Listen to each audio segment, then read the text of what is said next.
شروع اللہ کا نام لے کر جو بڑا مہربان نہایت رحم والا ہے۔ مومنو، کسی بات کے جواب میں اللہ اور اس کے رسول سے پہلے نہ بول اٹھا کرو اور اللہ سے ڈرتے رہو، بے شک اللہ سنتا ہے، جانتا ہے۔ اے اہل ایمان، اپنی آوازیں پیغمبر صلی اللہ علیہ وآلہ وسلم کی آواز سے اونچی نہ کرو،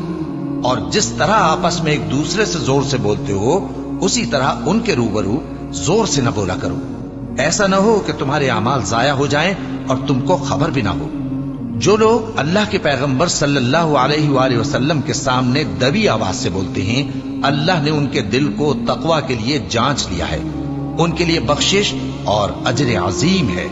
اے نبی صلی اللہ علیہ وآلہ وسلم،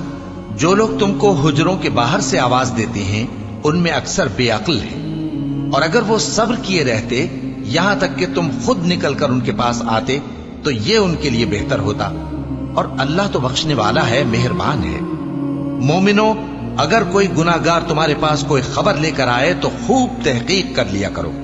ایسا نہ ہو کہ کسی قوم کو نادانی سے نقصان پہنچا دو پھر تم کو اپنے کیے پر نادم ہونا پڑے۔ اور جان رکھو کہ تم میں اللہ کے پیغمبر صلی اللہ علیہ وآلہ وسلم ہیں، اگر بہت سی باتوں میں وہ تمہارا کہا مان لیا کریں تو تم مشکل میں پڑ جاؤ، لیکن اللہ نے تمہارے لیے ایمان کو عزیز بنا دیا اور اس کو تمہارے دلوں میں سجا دیا، اور کفر اور گناہ اور نافرمانی سے تم کو بیزار کر دیا۔ یہی لوگ راہ ہدایت پر ہیں، یعنی اللہ کے فضل اور احسان سے،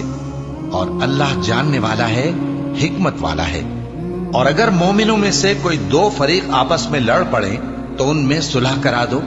پھر اگر ایک فریق دوسرے پر زیادتی کرے تو زیادتی کرنے والے سے لڑو، یہاں تک کہ وہ اللہ کے حکم کی طرف رجوع لائے۔ پس جب وہ رجوع لائے تو دونوں فریق میں عدل کے ساتھ صلح کرا دو، اور انصاف سے کام لو کہ اللہ انصاف کرنے والوں کو پسند فرماتا ہے۔ مومن تو آپس میں بھائی بھائی ہیں، تو اپنے دو بھائیوں میں صلح کرا دیا کرو، اور اللہ سے ڈرتے رہو تاکہ تم پر رحمت کی جائے۔